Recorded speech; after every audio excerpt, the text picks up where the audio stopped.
Мир вам, дорогие мои братья, дорогие мои сестры, дорогие мои друзья. Мы в школе Иисуса Христа, где мы учимся. И учение в школе Иисуса Христа происходит двумя частями. Первая часть – это изучение данной темы. И вторая часть – это высказывание вокруг этой темы. И каждый раз Дух Святой нам дает какие-то темы, мы размышляем со всех сторон. Вот это мы исследуем со всех сторон. Потом начинается вторая часть, когда мы должны высказываться. Каждый участник нашей школы высказывается, и каждый говорит свою точку зрения. И так, обобщая и взаимодополняя, мы учимся. И тема, которая сегодня хочет, чтобы мы исследовали Дух Святой, это о том, что Дух Святой всему голова, что Дух Святой руководит церковью.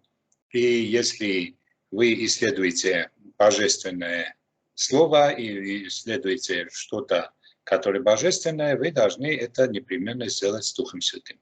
Давайте посмотрим на эти строки, которые написаны в Библии. Это Божье откровение от благодати, глава 7. И давайте я буду читать. Здесь увидите синодальный перевод и увидите еще и красные буквы. Это толкование от Святого Духа. Я буду читать только толкование от Святого Духа. Значит, первый стих. Когда человек получает информацию, он начинает думать. Когда человек водим Святым Духом, то что происходит с ним? Когда человек водим Святым Духом, то от этого следует, что визуальное восприятие Божьего Слова наводит человека к размышлению под водительством Святого Духа. Дух Святой для человека занимает центральное место по всем направлениям. Живое Божье Слово выходит из уст Господа и распространяется на всех трех уровнях. Для всей земли, для группы людей и для одного человека. И на этих уровнях она истина. Только через Святого Духа Бог высвобождает информацию для одного человека, для группы людей и для всего человечества. Значит, здесь говорит, что вот когда человек получает какую-то информацию, ему присуще думать. Скажем, другие существа не думают. Скажем, на Земле мы знаем очень много существ, которые не думают. Они двигаются по инстинктам. То есть инстинкт, вложенная в них какая-то функция от Бога, которая вот это вместо мозгов, вместо мыслей, то есть аналитического мышления, ему прямо дано, чтобы он инстинктуально действовал. Ну, иногда люди тоже инстинктуально действуют, они не думают, им присущи мозги, чтобы они думали, но они не думают, они занимаются, то есть они двигаются инстинктами, то же самое бывает. Сейчас он говорит, что визуальное восприятие Божьего Слова наводит человека к размышлению под водительством Святого Духа. То есть Святой Дух, он говорит, что когда человек крещен Святым Духом, если человек просто так думает, когда информацию получает, то под водительством Святого Духа он размышляет под водительством. То есть его мысли уже ему дают мысли Святой Дух. Дух Святой для человека занимает самое центральное место, то есть он должен всегда у Духа Святого спрашивать все вопросы свои. И и занимает центральное место и говорит, что оно правда, то есть живое Слово Божье, правильно для одного человека и для группы людей, и для всего человечества. То есть не думайте, что Божье Слово направлено только в одно направление. Нет, это правда и для одного человека, правда и для группы людей или для церкви, и правда для всего человечества. То есть можно ему потребить для всего человечества тоже. Давайте посмотреть потом, что он говорит. Второй стих говорит следующее.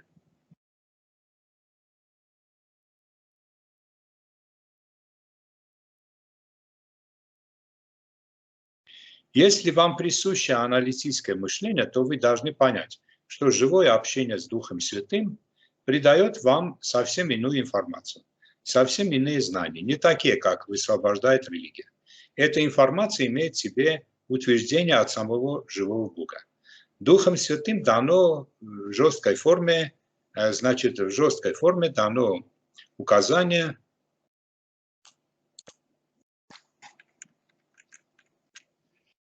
Святым Духом в жесткой форме дано указание ко всем духам или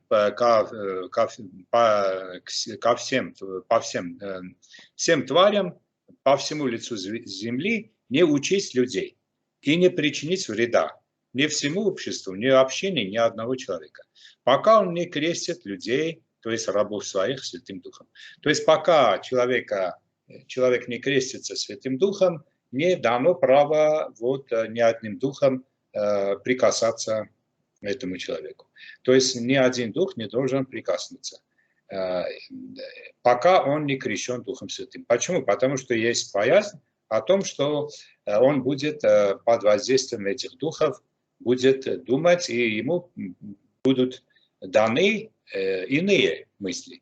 То есть иные мысли, чтобы эти иные мысли не даны, потому что иные мысли сегодня переворачиваются как бы еретические направления. Да? И человек начинает критически мыслить, начинает еретически думать, и он портит самого себя и окружающих. Давайте четвертое тоже посмотрим. Мы читали второе, третье. И вы почувствуете, что после крещения Святым Духом вы приобретаете духовную свободу, входите в полноту полнот, а также получаете духовное приумножение.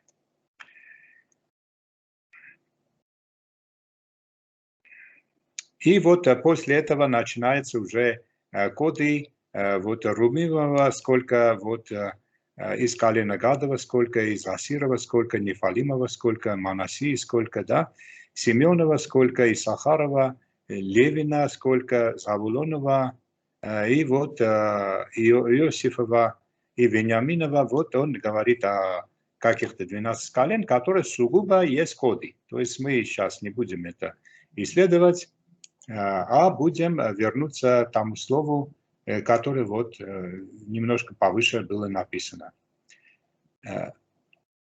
И давайте до конца пойдем. После всего взглянул, и великое множество людей, которые никто не мог перечесть. И всех племен, и колен, и народов, языков стало перед престолом, перед агнцем и в белых одеждах с пальмовыми ветвями в руках своих. Пальмовые ветви, это, вы помните, да, пальмовые ветви, это 5 пальцев, поднятые вверх.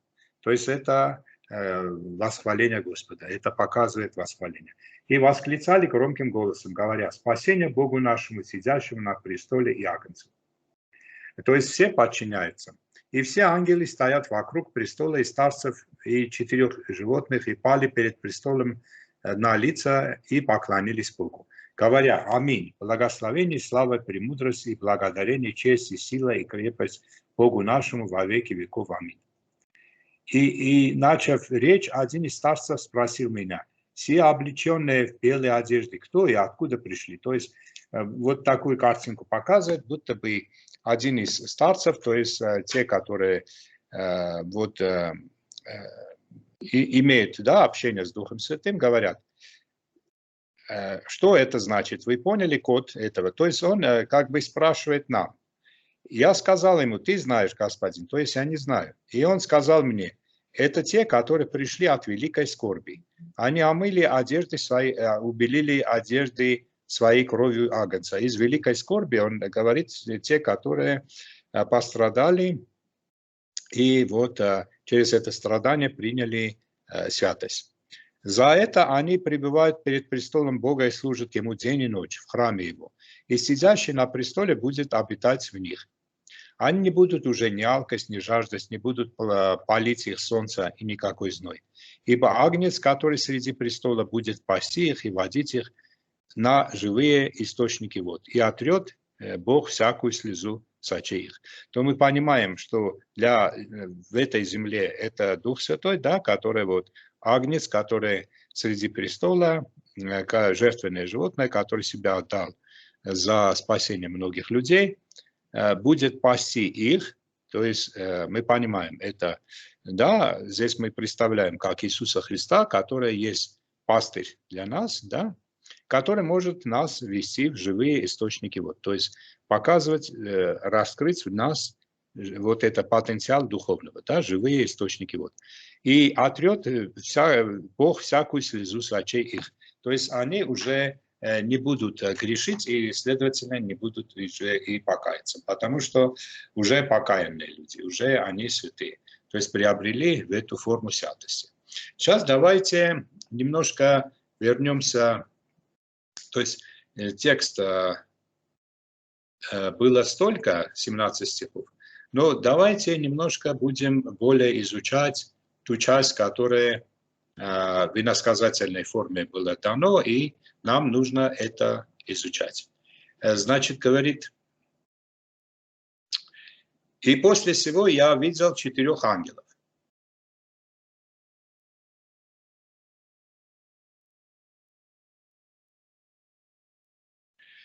Давайте посмотреть, почему именно 4 ангелов. 4 ангела показывают 4 какие-то откровения. Но это вообще 4 откровения или что-то иное показывает. Друзья мои, здесь 4 откровения показывают не то, что вот 4 штуки откровения. Здесь он и касается именно какой-то темы. А тема наша будет следующая. Значит, классификация Исаия. Классификация духов по Исаию. То есть, как Исаия классифицировал вот 7 Божьих духов по 4 группам. Это делал Исаия. То есть, в данном случае, мы понимаем, что это Дух Святой. Но это мы видим Исаия 11 главе. Вот давайте посмотреть, что он там написал. «И произойдет отрасль от корня Исеева». Исей – это, толкуется, Бог существует.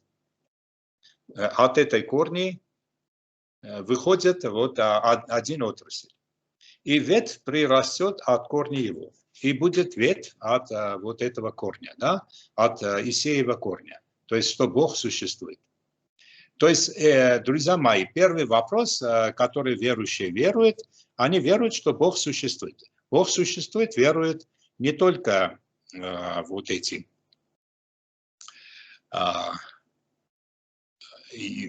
иудеи, не только иудеи. Бог существует, веруют сегодня и мусульмане, Бог верует и вот эти, и христиане, Бог существует. И вот разные религии, все религии, они говорят, что Бог существует. Только те, которые называются вот люди, которые отвергают Бога, только атеисты, они говорят, что Бога не существует. Все говорят в один голос, что Бог существует. Но это недостаточно. Говорит, какой-то ветвь выйдет из этого Исеева корня. Значит, Исеево подтверждение. Исеево подтверждение – это, давайте напишем, Исеево подтверждение.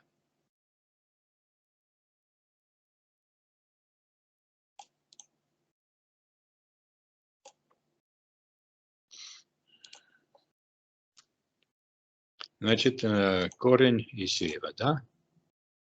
Исеево подтверждение.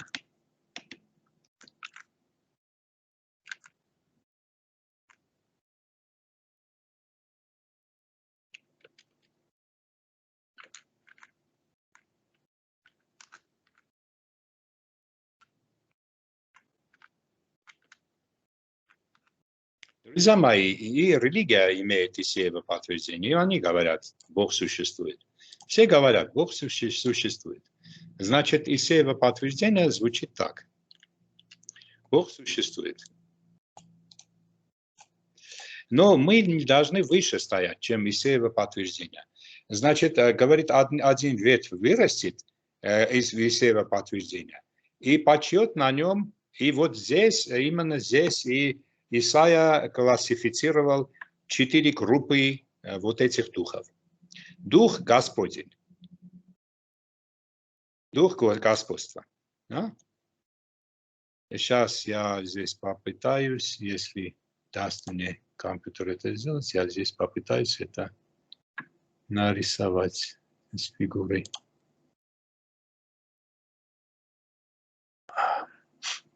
Ну ладно. Значит, вы помните минору. Вот это главная, вот основная вот ветвь, вверху вниз, да, это есть основная ветвь миноры. И около этого основной ветви миноры распространяется с левой и с правой стороны другие ветви. Да, другие ветви. Я сейчас, ладно, я здесь нарисую. Вот, друзья мои, это минора. Минора вы знаете как вот.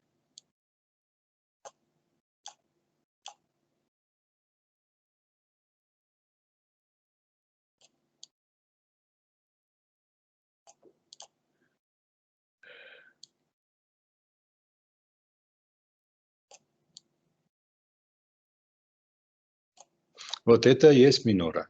Сейчас мы попытаемся эту минору рисовать. Значит, вот это минора. Вы минору прекрасно знаете. Это значит показывает 7 духов Божьих, да? Сейчас давайте посмотреть. Значит, вот центральное именно есть дух господства. Вот это.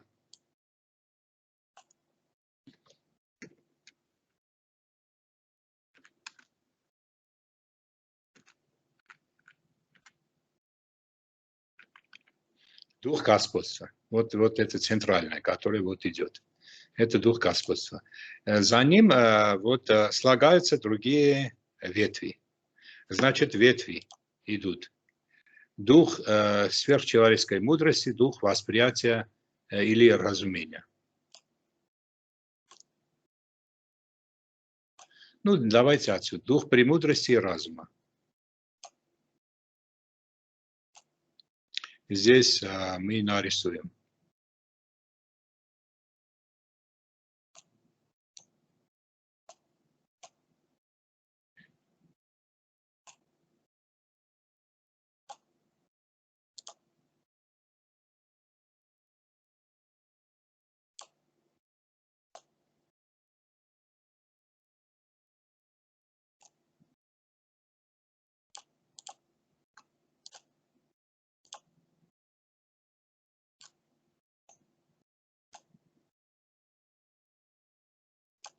Ладно, дух премудрости.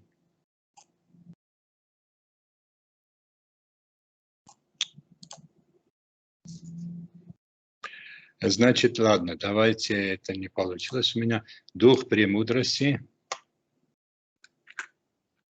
Дух премудрости.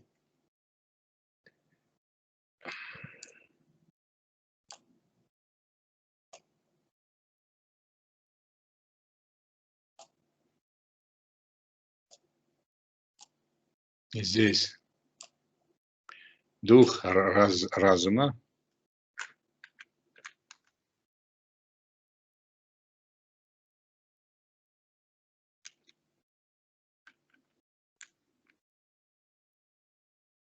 Потом идет уже следующий. Следующая ветвь идет. Дух Божьего совета. Ладно, давайте его дух совета. Так, возьмем. Дух совета.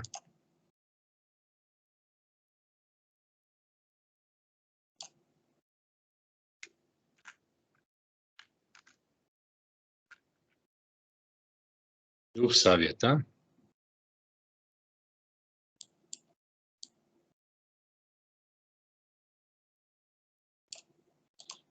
Отсюда нарисуем, вот это пишем здесь. Дух крепости.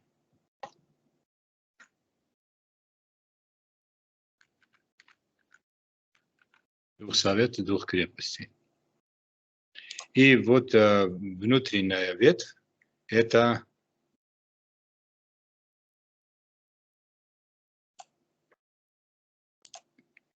дух ведения,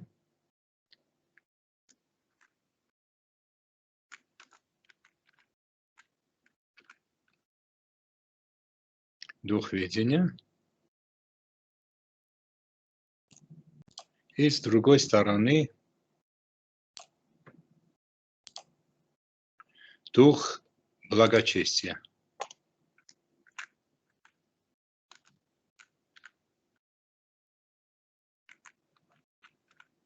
Значит, почему Исаия написал 4 группы? Он написал по минору. То есть это небесная минора. Да, вот он написал по миноре.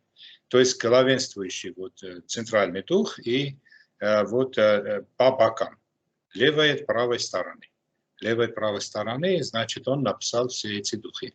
Сейчас давайте посмотреть. Значит, дух Господень, дух премудрости, это будет дух сверхчеловеческой мудрости, дух восприятия или разумения, дух Божьего совета, дух могущества или мощи или крепости, дух ведения, дух знания и дух благочестия. Вот он разделил по двум ветвям. Вот. И получилось 1, 2, 3, 4. Да? Один и по 2 группами. Почему он этой формой показал, друзья мои, и здесь есть в этом разумение, значит, это здесь использовано принцип весов. То есть дух премудрости. Дух премудрости, это потому что это сверхчеловеческая мудрость, он как компенсируется? То есть левая сторона и правая сторона. Да? Чем он компенсируется? Дух разумения. Что это за дух разумения компенсируется? То есть, что можно сказать? Дух восприятия. То есть, сверхчеловеческая мудрость есть, но нужно его как-то восприять. Нужно его как-то восприять. И здесь мы написали мы и раньше об этом написали, у человека есть 2 способа духовного восприятия. Это видеть, который называется визуальное восприятие, и слышать, который называется вербальное восприятие. Одно визуальное ведет к мыслям, вербальное приводит к чувствам. Значит, 2 методами мы можем восприять небесное, то есть духовное. Духовного восприятия. Значит, способы духовного восприятия.